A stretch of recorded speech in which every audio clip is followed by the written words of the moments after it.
जय श्री कृष्ण, जय श्री राधे। प्रिय बंधुओं, प्रिय सखाओं, प्रिय दोस्तों, आप सब कैसे हो? ईश्वर की कृपा है कि आप बहुत ही अच्छे होंगे।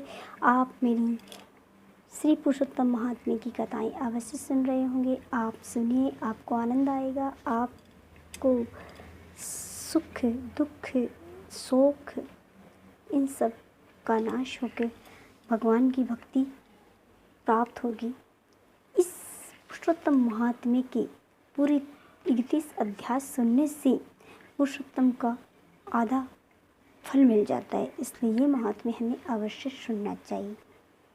तो आज मैं आपको 18वां अध्याय में भगवान को सुदेव को अमोघ वर देना तथा धनु मुनि की कथा कहता हूँ।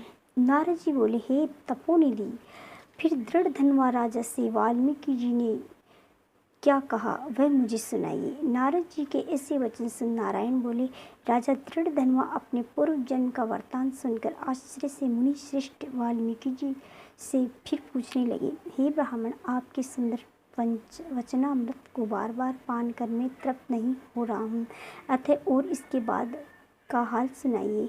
वाल्मीकि जी बोले, हे पृथ्वीपते, उस ब्राह्मण के ऐसे विलाप से दसों दिशाओं का गुंजायमान करते हुए असमय में होने वाले मेघ घिर आए।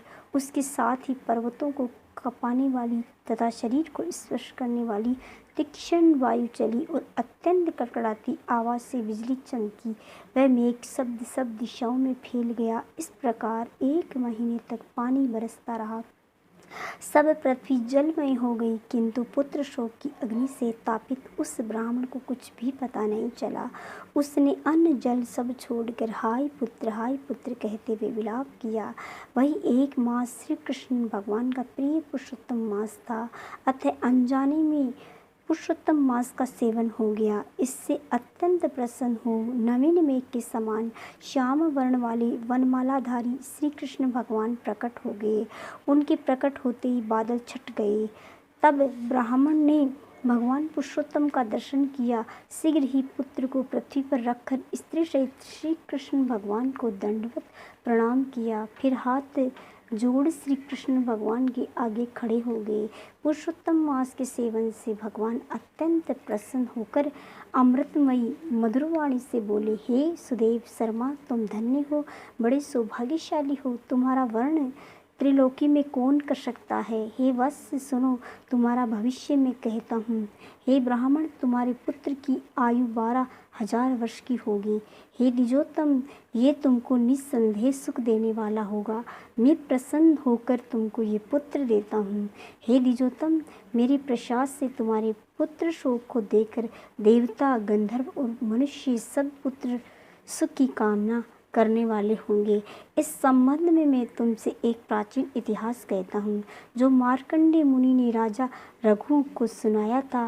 पहले कोई महामना धनु नाम के मनुष्य थे, जो पुत्र रूपी मानसिक चिंता से संतप्त होकर महादुखित थे। तब उन्होंने अमर पुत्र होने की इच्छा से महाघोर तप किया। 1000 वर्ष बीतने पर देवता प्रकट होकर मुनि से बोले, हे मुनिराज, हम तुम्हारे महाकठिन तप से बड़े प्रसन्न हैं। तुम्हारा कल्याण हो, जो तुम्हारे मन में इच्छा हो वह वर मांग लो। श्री नारायण बोले, इस प्रकार देवताओं के अमृतमय वचन सुनकर मुनि तृप्त हो गए। मुनीश्वर ने बुद्धिशाली और अमर पुत्र मांगा। तब सब देवताओं ने मुनि से कहा, मुनीश्वर, ऐसा तो पृथ्वी पर आज तक नहीं हुआ। मुनि बोले, अच्छा, कोई निमित्त आयु वाला पुत्र हो ऐसा वर दो। देवता बोले, निमित्त क्या है, ये स्पष्ट करे। तब मुनि बोले, ये महापर्वत जब तक रहे तब तक आयु वाला पुत्र दीजिए। तथास्तु, ऐसा कहे इंद्र सहित सब देवता स्वर्ग को चले गए। धनु मुनि के थोड़े ही समय में वैसा ही पुत्र हुआ। वह पुत्र चंद्रमा के समान दिन प्रतिदिन बढ़ने लगा। 16 वर्ष का होने पर मुनीश्वर ने उससे कहा, हे वत्स, कभी भी मुनियों का अनादर नहीं करना। ऐसा उपदेश पाकर भी उसने मुनियों का अपमान किया। इस प्रकार निमित्त आयु के बल पर उत्पन्न हो वह ब्राह्मणों को सताने लगा। एक समय अत्यंत क्रोधी महिष नाम के मुनि श्रेष्ठ शालिग्राम का पूजन कर रहे थे। तब उसने शीघ्र ही शालिग्राम को उठाकर चंचलता से हंसते हुए जल में पूर्ण कुएं में डाल दिए। तब तू दूसरे प्रलय काल में रुद्र की भांति क्रोध कर महिषी मुनि ने उस पुत्र को श्राप दिया कि तू अभी मर जा। जब वह मरा नहीं तब उसके अपने मन में ध्यान किया, क्या कारण है जो ये मरा नहीं? अरे, देवताओं ने धनु पुत्र को निमित्त व आयु का बनाया है। अतएव महिष मुनि ने लंबी श्वास छोड़ी। उस श्वास से करोड़ों भैंसे उत्पन्न हुए और उन्होंने अपने सींगों से पर्वत के खंड खंड कर दिए। तब मुनि का मदोन्मत्त वह पुत्र मर गया। धनु शर्मा ब्राह्मण ने अनेक प्रकार विलाप करते हुए मृत पुत्र को उठाया और पुत्र दुख से अत्यंत पीड़ित हो चीता बनाकर अग्नि में प्रवेश किया। इस प्रकार हठ से पुत्र प्राप्त करने वाले मनुष्य किसी प्रकार सुख नहीं पाते। हे वत्स, हे तपोधन, गरुड़ जी ने तुमको जो ये पुत्र दिया है, इससे आज तुम शोक में प्रसन्नीय पुत्रवान होंगे। हे अनभय पुरुषोत्तम मास के महात्म्य से प्रसन्न होकर मैंने तुम्हारा ये पुत्र चिरंजीवी किया है, अतः ये तुमको सुख देने वाला होगा।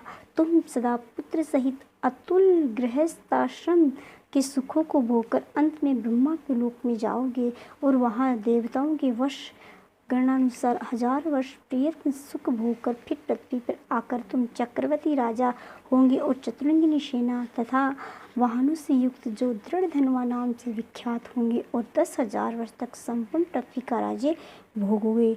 इंद्र के पद से अधिक अखंड बल पर ऐश्वर्य होगा और यह तुम्हारी अर्धांगिनी गोमती पटरानी होगी। इसका गुण सुंदरी नाम होगा।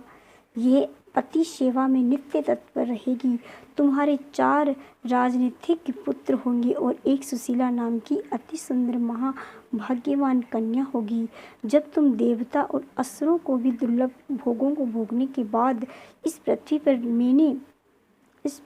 पर मैंने सब कुछ कर लिया, अब कुछ करना शेष नहीं रहा, ऐसे अज्ञान से मोहित होकर और अत्यंत दुष्कर संसार के विषयों में फंसकर संसार में उद्धार करने वाले मुझ विष्णु को भूल जाओगे। तब हे विप्र, ये तुम्हारा पुत्र उस समय वन में सुख तोता बनकर बड़ के वृक्ष के ऊपर बैठकर बार बार वैराग्य उत्पन्न कराने वाला श्लोक पढ़ता हुआ तुमको ज्ञान उत्पन्न कराएगा। तब तुम तोते का वाक्य सुनकर दुखित मन हो अपने महल में चले जाओगे और चिंता के समुद्र में डूबते हुए अन्न जल आदि सब छोड़ दोगे। तब हे भूसुर वाल्मीकि मुनि आकर तुमको बोध कराएंगे, जिससे तुम्हारा संशय दूर हो जाएगा और अपने इस शरीर को त्याग कर हरि के परम पद को स्त्री सहित प्राप्त करोगे। महाविष्णु के ऐसा कहते ही वह ब्राह्मण का पुत्र उठ बैठा। दोनों स्त्री पुरुष को देखकर महा आनंदित हुए और सब देवता भी आनंदित हो फूल बरसाने लगे।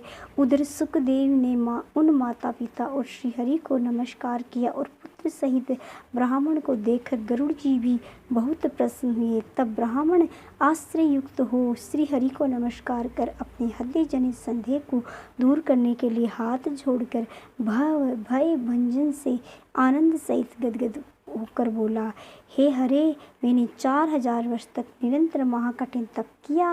वहाँ प्रकट होकर आपने मुझसे कठोर वचन कहे कि हे वत्स, तेरे भाग्य में पुत्र नहीं है, तो अब उन वचनों के उल्लंघन करने और मेरे मरे हुए पुत्र को जीवित करने का कारण कहिए।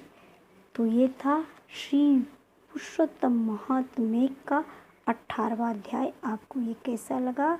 अगर आपको ये पसंद आया तो मेरे चैनल को लाइक करें, शेयर करें, सब्सक्राइब करें। आपका बहुत बहुत धन्यवाद।